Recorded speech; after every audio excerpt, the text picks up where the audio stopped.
Hello and welcome everyone. मैं हूं CM Dhanraj और आप देख रहे हैं हमारा चैनल प्रज्ञान कॉमर्स। तो कैसे हैं आप सब लोग? होप सो आप लोग बहुत बढ़िया होंगे और आपकी पढ़ाई भी बहुत बढ़िया चल रही होगी। आज के इस वन शॉट वीडियो में हम बात करेंगे business study chapter 5 organizing. Organizing क्या होता है उसके बारे में हम देखेंगे। पूरा टोटली जो मैनेजमेंट का हिस्सा है, ठीक है, जो प्राइमरी फंक्शंस का हिस्सा है, ठीक है, प्लानिंग के बाद हम ये चैप्टर देख रहे हैं ऑर्गेनाइजिंग। ठीक है, तो इस चैप्टर में हम मेनली सभी इंपॉर्टेंट कॉन्सेप्ट्स कवर करेंगे।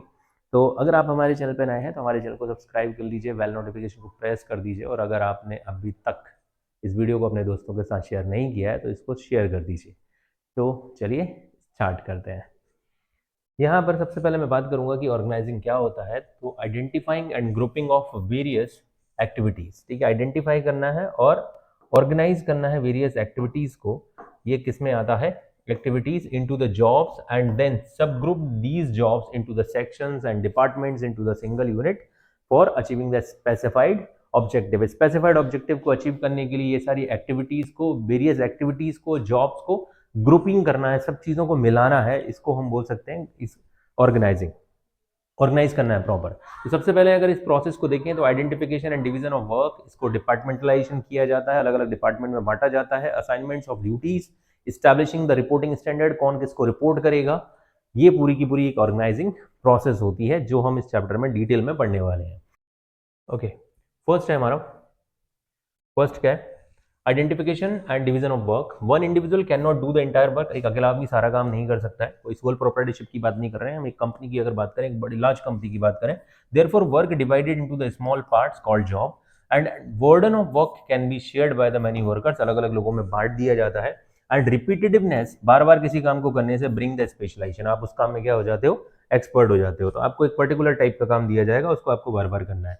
डिपार्टमेंटलाइजेशन क्या होता है? सिमिलर नेचर ऑफ एक्टिविटीज को हम एक डिपार्टमेंट में रख देते हैं। जैसे फाइनेंस डिपार्टमेंट में फाइनेंस से रिलेटेड जो भी काम होगा वो सब आ जाएगा।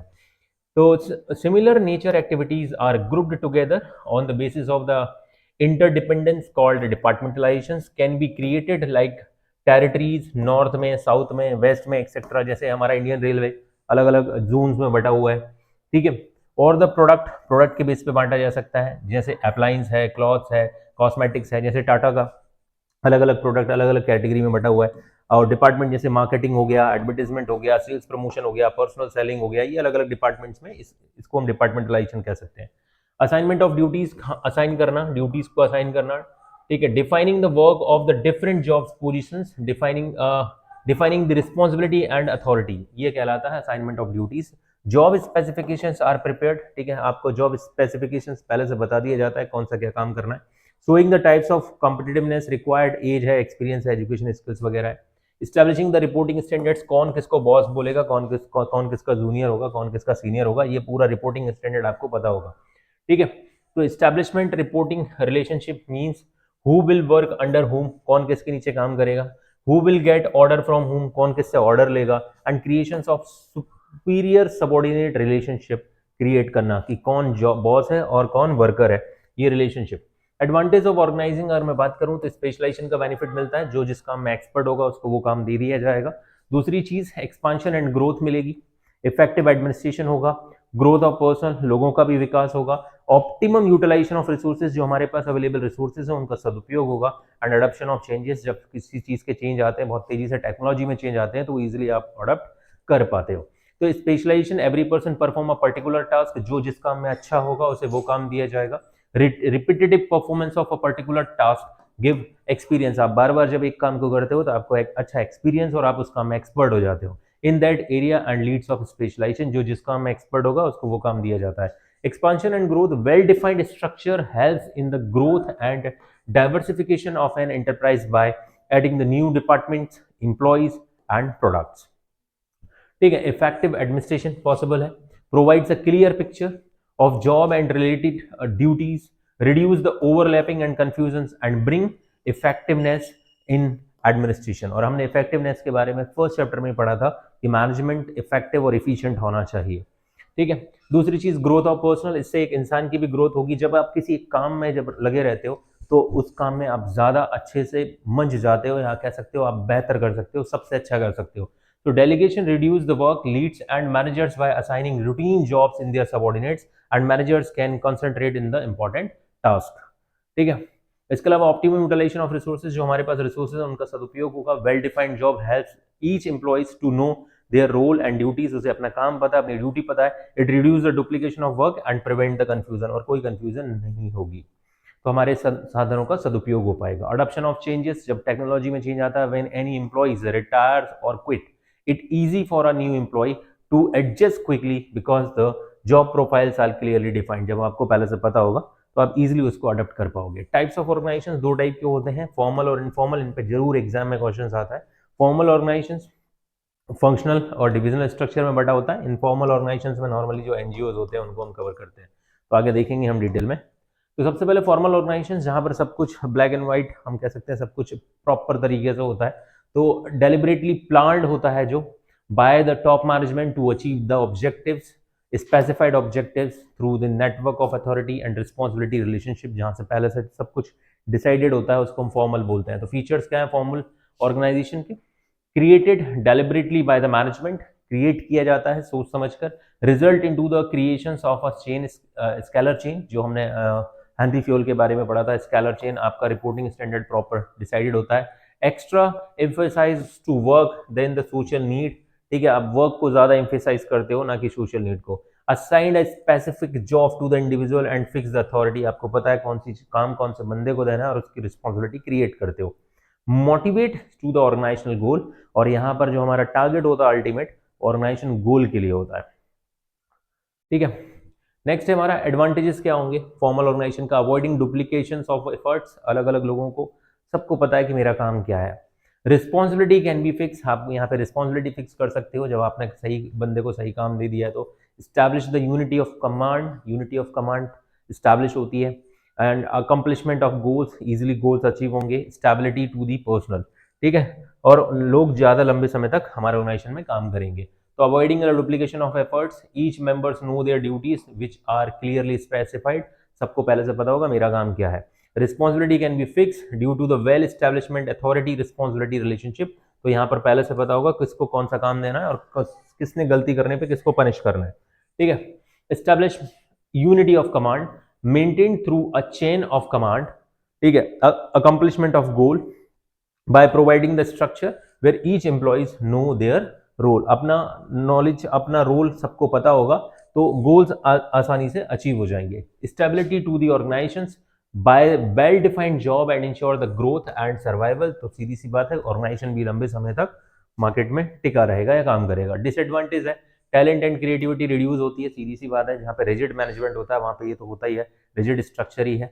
इंटरपर्सनल रिलेशनशिप नो स्कोप, और दूसरा प्रोसीजरल डिले होता है, आपको हर काम पूछ पूछ के करना होता है, ठीक है। टैलेंट क्रिएटिविटी को रिड्यूस करता है। फॉर्मल ऑर्गेनाइजेशंस में आप अपने मन से काम नहीं कर सकते। अब बात करते हैं इनफॉर्मल ऑर्गेनाइजेशंस की, तो इनफॉर्मल ऑर्गेनाइजेशन क्या होता है? जहाँ पर आज़ादी होती है, जहाँ पर बहुत ज़्यादा हम कह सकते हैं ना दोस्तों के बीच में जो हमारे दोस्ती जो रिलेशंस होते हैं वो इनफॉर्मल होते हैं। वहाँ पे कोई वो नहीं होता ना कि प्रोटोकॉल की मुझे सर कह के बोलना है, मुझे भाई कह के बोलना है, जो मन में आया आपने कह के उसको पुकार लिया। तो इनफॉर्मल ऑर्गेनाइजेशंस कॉम्प्लेक्स नेटवर्क होता है, social relationship which emerge the unexpectedly to the fulfil social and human need, ठीक है। यहाँ पर सब आज़ाद होते हैं।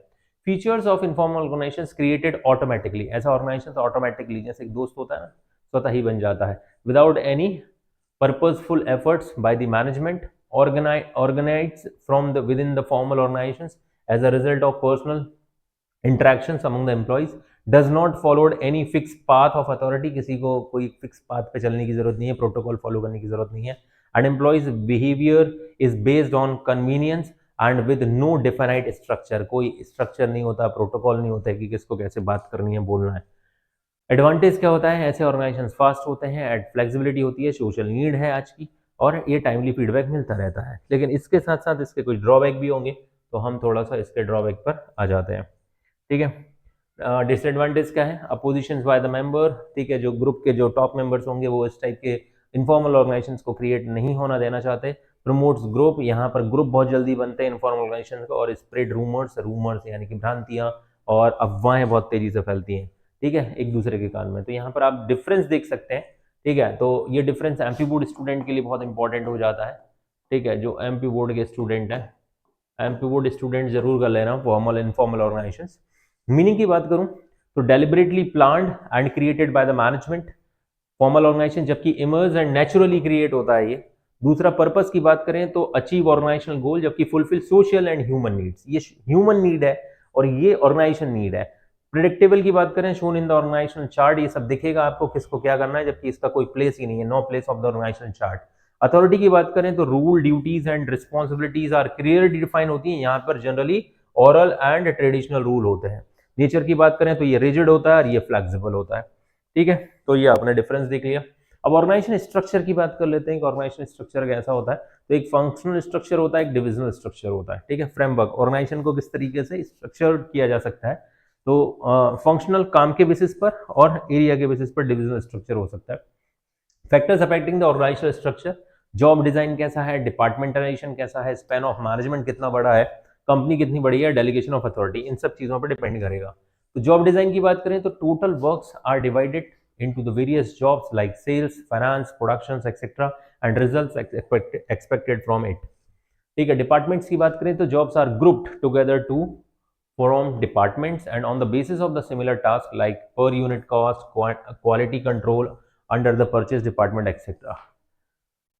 Span of management, number of employees that can be effectively managed by the superiors, narrow span when the size of the organization is large and wide span when the size of the organization is small. ठीक है, span of management जो भी होगा। ठीक है, delegation of authority, sharing of authority between the superior and subordinates and clearly specifying the responsible for home, कौन किसके लिए जिम्मेदार होगा ये बताया जाता है। फंक्शनल स्ट्रक्चर में क्या होता है, काम के बेसिस पर, ठीक है, कार्य के बेसिस, इसको कार्यात्मक भी बोलते हैं। ठीक है, कार्यात्मक स्ट्रक्चर। तो यहाँ पर मार्केटिंग हेड होते हैं, मैनेजमेंट डायरेक्टर यानी कि एमडी हो गया, एमडी के नीचे मार्केटिंग हेड हो गया, फाइनेंस हेड, प्रोडक्शंस, परचेस, फिर इनके नीचे सब होते हैं, जैसे मार्केटिंग में भी भाई नॉर्थ एरिया है, नॉर्थ ईस्ट वेस्ट साउथ और सेंट्रल कुछ भी हो सकता है। तो इस तरीके से जितना बड़ा मैनेजमेंट होगा, जितना बड़ा ऑर्गेनाइजेशन होगा, उसमें ये डिपार्टमेंट या ये हेड, सब हेड और थोड़े बढ़ते चले जाएंगे। ठीक है, functional structure formed by the organizations to the entire work to be done into the functional departments, all identical works are placed together under one functional head। Add example जैसे production है, marketing है, finance and purchase. ठीक है, departments head क्या करते हैं, responsible for the marketing only, जैसे जो मार्केटिंग का बंदा है। मैनेजमेंट डायरेक्टर क्या होगा, मार्केटिंग हेड्स है, फाइनेंस है, ये सब है। और जो डिपार्टमेंटल हेड होगा वो रिस्पॉन्सिबल होगा अपने अपने काम के लिए, यानी हर बंदा अपने अपने काम के लिए रिस्पॉन्सिबल होगा। जैसे सुटेबिलिटी की बात करें तो when the size of organization is large, operational requires a high degree of specialization, example जैसे मारुति के इतने सारे प्रोडक्ट हैं, तो ऐसे जगह पर आपको डिपार्टमेंटलाइजेशन, फंक्शनल डिविजनल स्ट्रक्चर बनाना बहुत जरूरी हो जाता है। एडवांटेज, स्पेशलाइजेशन, ऑक्यूपेशनल यानी स्पेशलाइजेशन आप यहाँ पर देखने को मिलेगा, promotes control and coordination, improve employees training, cost effective होते हैं इस टाइप के organization, and equal importance to the all the departments दिया जाता है। ठीक है, ऑक्यूपेशनल स्पेशलाइजेशन की बात करें तो employees perform similar task within a department and are able to get knowledge in specific field, sales, production etcetera, सबको अपने अपने काम में एक्सपर्टाइज मिल जाती है क्योंकि वही वही काम बार बार करते हैं वो बड़े ऑर्गेनाइजेशंस में। Promotes control and coordination with in a department because of the similarities in the task. ठीक है, टास्क में सिमिलैरिटीज होगी तो यहाँ पर कोऑर्डिनेशन ईजी होगा। Improves employees training, training of employees is easier as the focus is only on the limited range of skill। एक बंदे को कौन सा काम सिखाना है ये पहले से पता होगा तो हमको ना मतलब ट्रेनिंग देना आसान हो जाएगा एम्प्लॉय को, क्योंकि हमारे पास एक ही कैटेगरी के बहुत सारे एम्प्लॉय होंगे। जैसे सपोज करो कि भैया आपको एक असेंबली का काम सिखाना है, तो असेंबली में अगर हमको 20 लोग हैं हमारे पास, तो 20 लोगों को असेंबली के काम पे टिका दिया और आराम से उसको एक ट्रेनर दे दिया। लेकिन अगर एक एक बंदे चाहिए अलग अलग काम के लिए, तो उनको ट्रेनिंग देना ज़्यादा डिफिकल्ट होता है, वहाँ पे हमारी कॉस्ट बढ़ जाती है। कॉस्ट इफेक्टिव होता ही है, leads to the minimal duplications of efforts which result in the economic of scale. जो बड़े लेवल पर काम करता है वो कहीं ना कहीं सस्ते में प्रोडक्ट बना पाता है। Equal importance to the all departments provides equal attention and importance to the different functional and departments. बड़ी कंपनी में ऐसा होता है। डिसएडवांटेज क्या है, फंक्शनल एम्पायर्स होता है, लिमिटेड ग्रोथ होती है, इंटरनल डिपार्टमेंट कॉन्फ्लिक्ट्स हो सकते हैं और प्रॉब्लम ऑफ रिस्पॉन्सिबिलिटी देखने को मिल सकती है। डिविजनल स्ट्रक्चर की बात करें तो डिवीजन यानी कि एक क्षेत्रीय, ठीक है, तो ये जो होता है बड़ी कंपनीज में या बड़े जब एक से ज्यादा प्रोडक्ट आपके होते हैं, जैसे टाटा के बहुत ज्यादा प्रोडक्ट है, तो आप यहाँ पर डिविजनल स्ट्रक्चर बनाते हो। जैसे होटल्स है, गारमेंट्स है, टाटा का ही एग्जांपल ले लेते हैं, ये टाटा का एमडी हो गया। ठीक है, अब टाटा आप होटल्स में भी है, ताज गारमेंट्स में भी है। ठीक है, फूड प्रोडक्ट भी बनाती है, फिर सबके अपना सेल्स है, मार्केटिंग है, सेल है, मार्केटिंग है, सबके अपने अपने डिपार्टमेंट होते हैं। तो जो ज़्यादा बड़ी कंपनी होती है वो डिविजनल स्ट्रक्चर बनाती है।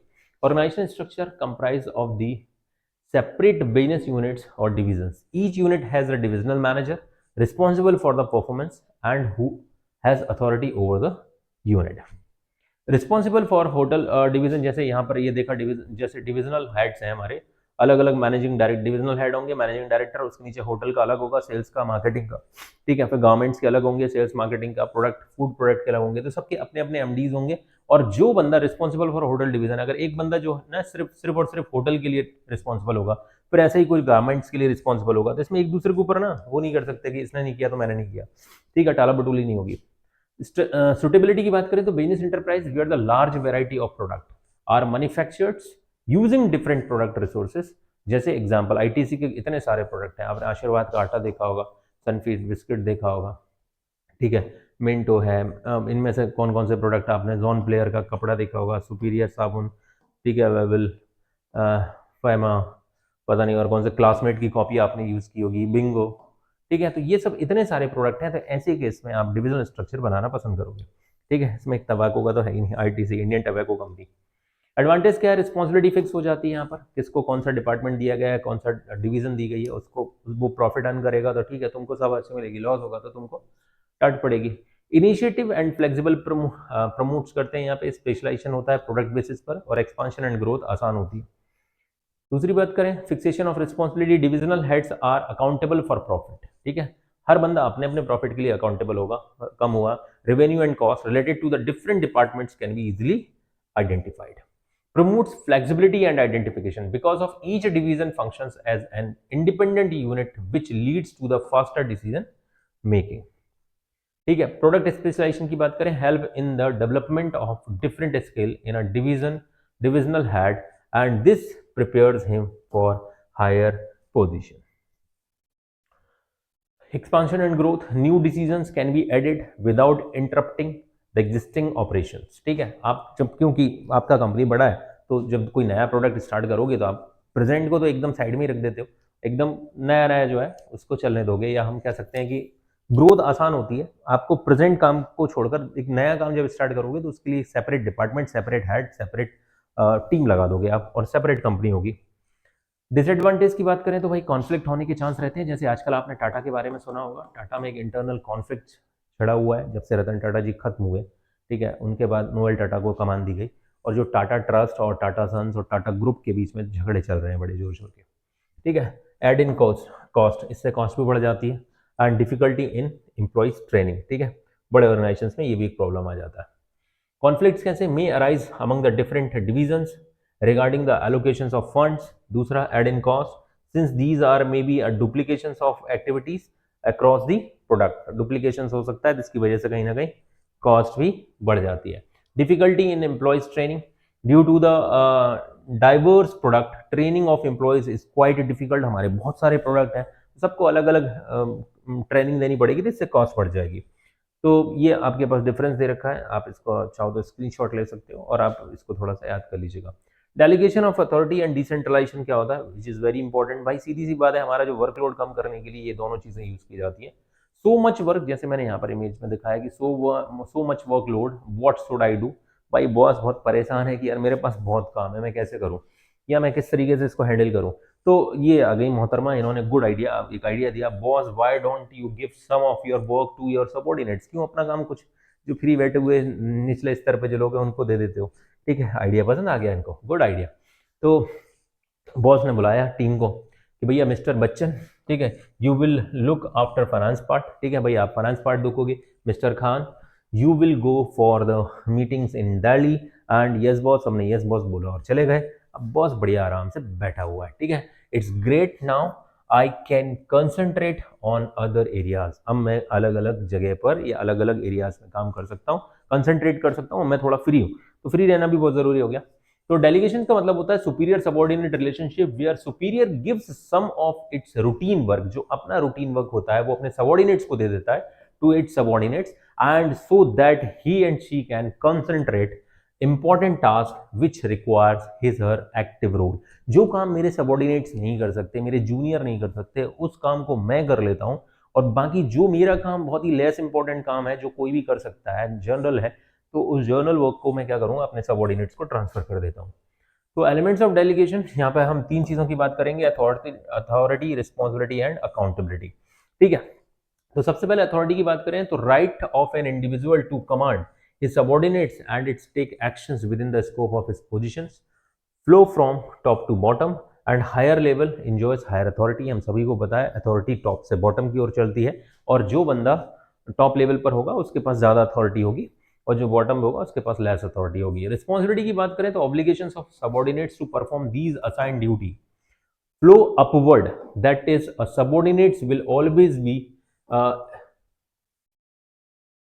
रिस्पॉन्सिबल। ये भाई साहब ये इमेज बीच में आ गई है, ठीक है, रिस्पॉन्सिबल टू हिज सुपीरियर। ठीक है, रिस्पॉन्सिबिलिटी क्या होती है, हमेशा नीचे से ऊपर की ओर चलती है। मैं किसके लिए जिम्मेदार हूँ, अपने बॉस के लिए, बॉस किसके लिए जिम्मेदार होगा, अपने बॉस के लिए। Arise from superior subordinate relationship. आगे बढ़ते हैं, अकाउंटेबिलिटी की बात करें। अकाउंटेबिलिटी कैसे होती है, हिसाबदेही, जवाबदेही जिसको बोलते हैं। इसका मतलब क्या होता है, जवाबदेही, कौन किसके लिए रिस्पॉन्सिबल होगा। Being answerable for the final outcome, it can not be delegated and flow upward.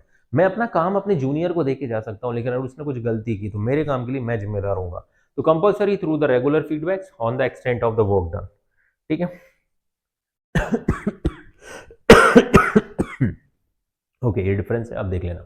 Advantages of delegation की बात करूं, कौन कौन से एडवांटेजेस है। Basis of the management hierarchy, इस बेसिस पर ये डेलीगेट किया जाता है। इफेक्टिव मैनेजमेंट पॉसिबल है इसके थ्रू, कोऑर्डिनेशन अच्छा बेहतर हो जाता है। Assist in growth, motivate of employees and motivation of employees और एम्प्लॉइज डेवलपमेंट, दोनों चीजें यहाँ से होंगी। वन बाय वन अगर आप देखोगे तो मैनेजमेंट हियरार्की का पार्ट है। Establishment superior subordinate relationship which are to the basis of the hierarchy of management and which in the long run facilitates the decentralisation. ठीक है, लॉन्ग रन में ये डिसेंट्रलाइजेशन में जो काम मेरा एक जूनियर बहुत अच्छे से काम करने लगा है, मेरा काम बहुत अच्छे से संभालने लगा है, तो मैं क्या करूंगा, बाद में उस काम को परमानेंटली इसको ट्रांसफर कर दूंगा। यानी डेलीगेशन से डिसेंट्रलाइजेशन की शुरुआत हो सकती है। इफेक्टिव मैनेजमेंट की बात करें तो by delegating routine task manager can concentrate on important task and excel in new areas.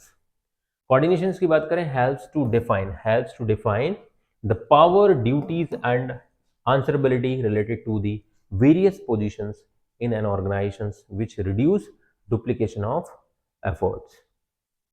Assist in growth, help in the expansions of the organizations by providing a ready workforce and to take the leading positions in the new venture. Motivation of employees को motivation मिलेगा कहीं ना कहीं कि यार boss का काम करने को मुझे मिल गया है, तो इससे कहीं ना कहीं वो मोटिवेट होगा। एम्प्लॉयज का डेवलपमेंट भी होता है। Employees get more opportunities, use to their skills and gain experience and develop them for higher positions. अगर अगर एक छोटा सा एग्जांपल है, अगर एक ड्राइवर, एक ट्रक ड्राइवर के साथ एक बंदा रहता है, ठीक है, उसको कंडक्टर कह लो या और पता नहीं क्या बोलते हैं, एक हेल्पर कह लो। अगर वो ड्राइवर बनना चाहता है तो कभी तो उसे सीट पे बैठना पड़ेगा ना, नहीं तो ऐसा थोड़ी है कि ड्राइवर के साथ बैठ के सीख जाऊंगा, ऐसा नहीं होगा भाई, कभी तो बैठना पड़ेगा ना। तो कभी रोड खाली दिखे, कभी कुछ दिखे तो थोड़ा बोलो कि भैया मुझको भी चलाने दो। वही वाला सिचुएशन है। अगर एक एम्प्लॉयज का डेवलपमेंट तभी पॉसिबल है जब बॉस उसको अपना काम करने दे, कभी तो करने दे, तब डेवलपमेंट होगा। ये डेलीगेशन में पॉसिबल होता है। तो एडवांटेज ऑफ डेलीगेशन भाई क्या होगा, हियरार्की और ग्रोथ मिलेगी, relief decisions, motivate and development. ठीक है, सबऑर्डिनेट्स, अगर मैं सबऑर्डिनेट की बात करूं तो इनको ये मोटिवेट होते हैं, इनका डेवलपमेंट होता है। सुपीरियर की बात करूं तो इन्हें आराम मिलता है, ये डिसीजन ले पाते हैं। ऑर्गेनाइजेशन की बात करूं तो ये हियरार्किकल पार्ट है और ग्रोथ होती है इस ऑर्गेनाइजेशन की। आगे बढ़ते हैं, टाइप्स ऑफ डिसीजन मेकिंग। तो दो टाइप के डिसीजन होते हैं, एक सेंट्रलाइज और डिसेंट्रलाइज। सेंट्रलाइज का मतलब होता है सारे डिसीजन एक ही जगह पर, यानी कि हर डिसीजन को मोदी जी अगर लेने लगे तो ये सेंट्रलाइजेशन कहलाएगा। और मोदी जी ने अलग अलग डिपार्टमेंट बना दिए और वो डिपार्टमेंट में सेपरेट डिसीजन लिए जाते हैं, तो ये कहलाते हैं डिसेंट्रलाइजेशन डिसीजन। ठीक है, decision making authority is retained by the higher management level, इसको सेंट्रलाइजेशन बोलते हैं। Centrally exist in the smaller organization, generally अकेला बंदा ही सारे डिसीजन ले रहा है, इसको बोलते हैं centralisation. Decentralization is the process of giving the authority at lower level of management to take the decision within their power and managers enjoy more freedom of an action. ठीक है, मैनेजर क्या करते हैं, enjoy करते हैं more freedom of actions and suitable for large organizations and complex organization. India भाई 150 करोड़ के आबादी का देश है, यहाँ पर सारे डिसीजन मोदी जी नहीं ले पाएंगे, तो वो क्या करते हैं, डिसेंट्रलाइज कर देते हैं। ये दोनों में डिफरेंस देख रखा है। Advantage of decentralization, decision making become fast हो जाती है, relief to the top management, top management थोड़ा सुकून या चैन की सांस ले पाता है, असिस्ट इन ग्रोथ, इसमें हमको कहीं ना कहीं ये हमें ग्रोथ में मदद करेगा, enhance initiative among the subordinates, ठीक है, इनिशिएटिव सबॉर्डिनेट्स को इनिशिएटिव लेने में कुछ कुछ डिसीजन वो भी ले पाएंगे, इनिशिएटिव ले पाएंगे, कुछ अपने हिसाब से भी कर पाएंगे, and managerial talent for the future development and smooth control is possible. ये सब एडवांटेज है डिसेंट्रलाइजेशन के, ठीक है। तो डिसीजन मेकिंग बिकम फास्ट कैसे हो जाएगा, decisions are taken by the nearest point of the actions and there is no requirement of approval from the many levels and information does not have to go through long channel, यानी मेरा काम मैं खुद कर लूंगा तो बहुत जल्दी डिसीजन हो जाएंगे, यानी कि मेरे जूनियर भी अगर वो अपने कुछ लेवल के डिसीजन वो खुद ले पाएंगे तो फास्ट हो जाएगा थोड़ा सा। Relief to the top management, अगर मैं बात करूं, reduce direct superior supervision by superior, top management can concentrate on major policy decisions and the day to day decision में कौन बात करेगा, that day to day decision छोड़कर वो रेगुलर जो मेजर पॉलिसी होंगी वो ध्यान देंगे टॉप लेवल, और जूनियर लेवल जो है वो डे टू डे वर्क संभालेगा। Enhance initiative among the, initiative मतलब कुछ नया करने का हिम्मत लेके आना, तो promotes the confidence among the subordinates due to the freedom to take their own decisions, ठीक है, वो अपने खुद के डिसीजन ले पाएंगे, brings more creativity and new ideas in the organization, ठीक है। इसके अलावा assist in growth, aware greater independence to the individual और departmental heads, managers develop team spirit and sense of competitions between the departments, managerial talent for the future development and gives the employees chance to prove their ability to in their own working, helps to develop multi skills talented and due to the greater autonomy, ठीक है। And last है हमारा superior control होगा यहाँ पर कहीं ना कहीं, centralization evaluates the performance at each level and can be accountable for their result and organizations goals can be effectively achieved, ठीक है। ये दोनों के बीच में डिफरेंस है, आप डिफरेंस को देख सकते हैं, and this is the last topic, और या हम कह सकते हैं last slide of the day of the chapter, ठीक है, जिसमें आप देखोगे कि दोनों के बीच में डेलीगेशन और सेंट्रलाइजेशन में एक इंपॉर्टेंट डिफरेंस हो जाता है। तो यहाँ पर टेम्परेरी आपको काम को ट्रांसफर किया जाता है, यहाँ पे परमानेंट काम को ट्रांसफर किया जाता है। पर्पस की बात करें तो reduce the burden of the manager, increase the role of subordinates to lowest level, essential की बात करें तो compulsory act because no individual can perform all the task, और हमेशा 24/7 तो रहेगा नहीं ना, वो अपना काम कभी तो डेलीगेट करेगा अपने जूनियर को। ऑप्शनल है, done at all the point of the top management, किया जा सकता है, छोटे ऑर्गेनाइजेशन में ऑप्शनल होता है, बड़े ऑर्गेनाइजेशन में कंपलसरी हो जाता है। ऑटोनॉमी ऑफ एक्शन की बात करें तो सबऑर्डिनेट्स एंजॉय लेस फ्रीडम, जबकि यहाँ पे subordinates enjoy more freedom.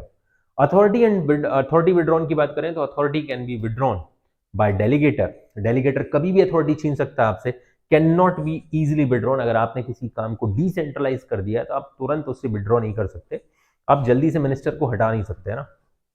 Scope की बात करें तो नैरो स्कोप है, जबकि इसका वाइड स्कोप है, जहां बड़ी बड़ी कंपनियां वहां डिसेंट्रलाइजेशन अक्सर देखने को मिलता है, और ये इसेंशियल पार्ट है। आज की बात करूं मैं, आज के ज़माने की बात करूं तो इसेंशियल हो जाता है। तो this is the whole chapter of one short video of organizing chapter, यहाँ पर हमने चैप्टर को ख़त्म किया है। होप सो कि आपको ये कॉन्सेप्ट समझ में आएंगे। मैंने यहाँ पर एक आपको जनरल आइडिया दिया है, और बाकी आपको पॉइंट्स भी मैंने समझाने की कोशिश की है।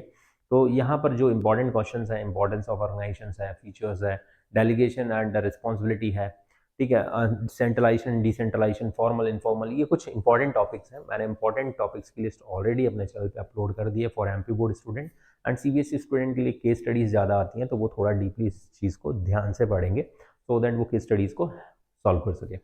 आज के इस वन शॉट वीडियो में इतना ही, मिलते हैं नेक्स्ट वीडियो में, तब तक के लिए घर पे रहिए, मस्त रहिए, पढ़ते रहिए। जय हिंद, जय भारत।